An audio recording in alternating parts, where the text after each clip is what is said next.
बढ़ती महंगाई ने आम आदमी की जिंदगी पहले ही मुश्किल कर रखी है और उत्तराखंड की आंगनबाड़ी कार्यकर्तियां भी इसी परेशानी के चलते लगातार आवाज उठा रही हैं। प्रदेश भर में हजारों आंगनबाड़ी कार्यकर्तियां पिछले लगभग 21 दिनों से धरना प्रदर्शन कर रही हैं। उनकी मांगे सालों से लंबित हैं और ये सालों पुरानी मांगे जो हैं इसमें से मानदेय वृद्धि, सेवानिवृत्ति पेंशन और ग्रेजुटी लाभ शामिल है। आपको बता दें कि ये आंगनबाड़ी कार्यकर्तियां पूरे मनोयोग से कार्य करती हैं, लेकिन फिर भी न जाने क्यों सरकार की तरफ से इनकी मांगों को नहीं सुना जा रहा है। साफ तौर पर आंगनबाड़ी कार्यकर्तियों का यही कहना है कि सरकार उनके मानदेय में बढ़ोतरी करे और उनकी अन्य मांगों को पूरा करे। 21 दिनों से ये धरना प्रदर्शन कर रही महिलाएं काफी ज्यादा परेशान हो चुकी हैं। आपको बता दें कि आंगनबाड़ी कार्यकर्तियां बच्चों को पढ़ाने, उनकी देखभाल, सर्वे जैसे कई महत्वपूर्ण कार्य करती हैं, लेकिन उनके लिए आने जाने का किराया या अतिरिक्त खर्च तक नहीं दिया जाता है। इतने कम मानदेय में उनके लिए इस काम को जारी रखना बेहद मुश्किल हो गया है। आपको बता दें कि संगठन की तरफ से लगातार प्रदर्शन किए जा रहे हैं और ये प्रदर्शन 21 दिनों से जहां हो रहा है वहीं पर देखने को मिला कि वार्ता तो हुई, लेकिन ये वार्ता पूरी तरह से विफल बताई गई संगठन के पदाधिकारियों के द्वारा। एक तरफ जहां सरकार तमाम बड़े वादे करती है, उनका ये कहना है कि डबल इंजन की सरकार है, महिला सशक्तिकरण, नारी वंदन पर ध्यान दिया जाता है, तो वहीं पर आपको बता दें कि ये आंगनबाड़ी कार्यकर्तियां जो कि लंबे समय से मांग कर रही है कि इनकी मांगों को पूरा किया जाए, तो जब ये प्रदर्शन करती है तो इनके साथ दुर्व्यवहार किया जाता है और यही कारण है कि ये नाराजगी और ज्यादा बढ़ती हुई चली जा रही है। और अब यहाँ पर सवाल ये उठता है कि आखिरकार जिस प्रदेश में डबल इंजन की सरकार है, उस प्रदेश में क्या महिलाओं का इतना भी सम्मान नहीं किया जाएगा? क्या ये जो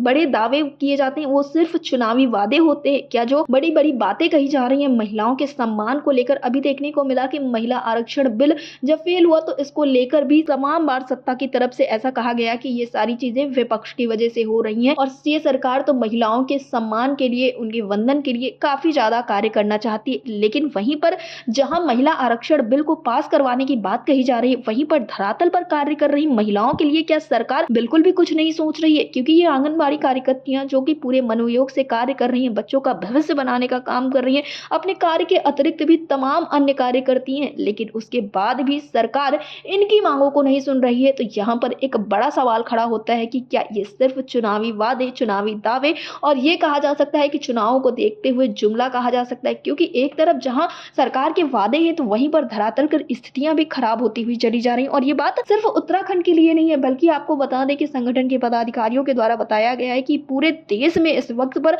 आंगनबाड़ी कार्यकर्तियां जो है वो संघर्ष करती हुई नजर आ रही है, लेकिन फिर भी सरकार टस से मस होने का नाम नहीं ले रही है। अप्रैल 2026 में उत्तराखंड में आंगनबाड़ी कार्यकर्तियों और सहायकों द्वारा एक बड़े पैमाने पर विरोध प्रदर्शन और अनिश्चितकालीन धरना जारी है, लेकिन फिर भी न जाने कि उस सरकार के कानों पर जू तक नहीं रेंग रही है। ये जो महिलाएं हैं ये सड़कों पर उतरने को मजबूर हो चुकी हैं, लेकिन फिर भी सरकार इनकी मांगों को नहीं सुन रही है। अब फिलहाल सबसे बड़ा सवाल ये है कि जो ये वार्ता विफल हुई है उसके बाद क्या कुछ चीजें संगठन के पदाधिकारी सोच रहे हैं, आंगनबाड़ी कार्यकर्तियां सोच रहे हैं? तो इस विषय पर जो बटर टीवी की टीम ने बातचीत की संगठन की पदाधिकारी अयोग्य है कि प्रदेश अध्यक्ष रेखा नेगी जी से, तो उन्होंने क्या कुछ कहा है आप भी सुनिए।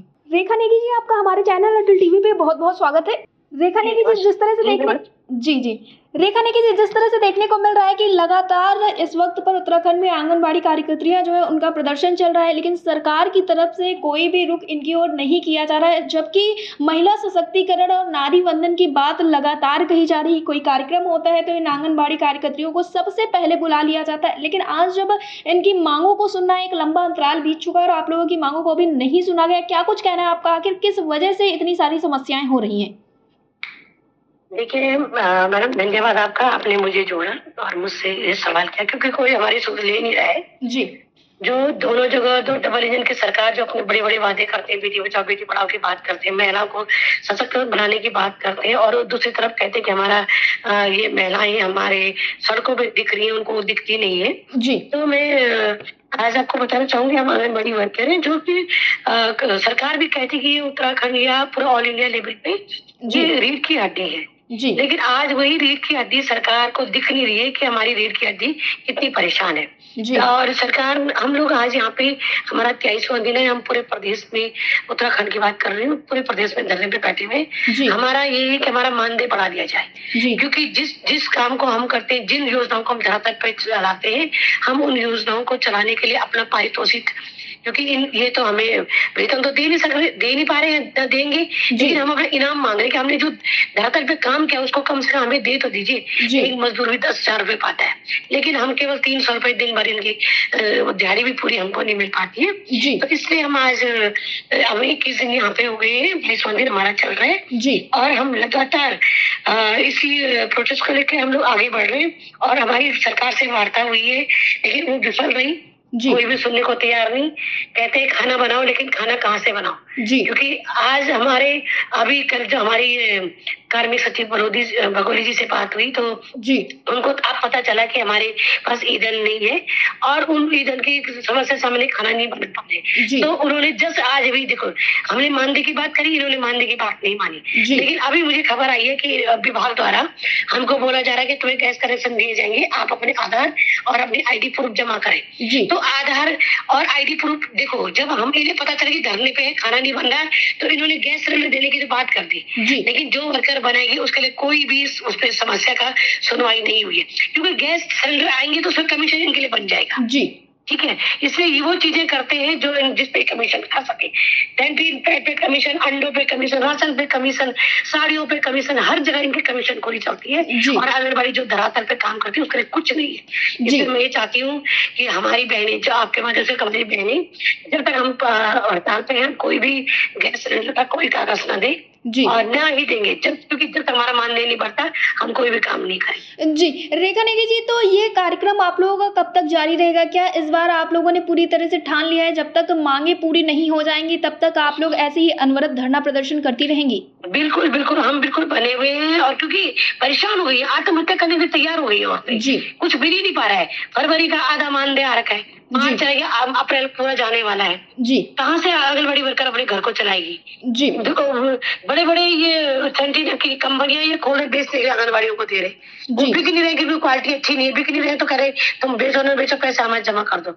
ये धांधलीबाजी, ये क्या बोलते, ये क्या कहते हैं, ये घूसखोरी या जो भी भ्रष्टाचार बोलो इसी विभाग में हो रहा है। और हम चाहते हैं इसको पर्दाफाश हो और आंगनबाड़ी कम से कम हम ये भी कहा हमें साथ में, अगर आप हमें दे नहीं सकते तो इन कामों से हमें मुक्त करवाइए, हम 6 सेवाओं पे अपना काम करेंगे, लेकिन अन्य विभागों का काम हम नहीं करेंगे। रेखा नेगी जी, मेरा आपसे अंतिम सवाल है, एक तो जो आप लोग प्रदर्शन कर रही हैं इसको लेकर आप शासन प्रशासन से क्या कुछ कहना चाहेंगी? वहीं दूसरी ओर जो आपके साथ कदम से कदम मिलाकर अन्य आंगनबाड़ी कार्यकर्त्रियां आगे बढ़ रही हैं उनसे क्या कुछ कहना चाहेंगी? देखिए, ये एक उत्तराखंड की बात नहीं है, ये ऑल इंडिया लेवल की बात है। ऑल इंडिया में हमारी बहनें काम कर रही है बिल्कुल, और हर योजना को चला रही है भारत सरकार की। और खासकर जिस पे महिलाओं को इतना बड़ा योगदान होता है कि शायद वो अगर मतलब कहीं उसको नकारा ही नहीं जा सकता। लेकिन सरकार जब भी औरत का सम्मान या उसको देने की बात आती है तो वो हर जगह उसको पिछाड़ा जाता है। पुरुष प्रधान देश पहले भी था, आज भी पुरुष प्रधान देश बना हुआ है। ये कितने नारे भी लगा ले, बेटी बचाओ बेटी पढ़ाओ, महिला सशक्तिकरण बनाने के, लेकिन धरातल पे कहीं भी महिला सशक्त नहीं है। मैं सभी बहनों से बोलना चाहती हूँ कि आप लोग जिस भी क्षेत्र में है, जहाँ भी है और जिस भी जिले में है, आप अपने हकों के लिए आगे बढ़े। हम आपके साथ हैं और आप हमारे साथ हैं। धन्यवाद। रेखा जी, एयरटेल टीवी से जुड़ने के लिए बहुत बहुत धन्यवाद। Thank you.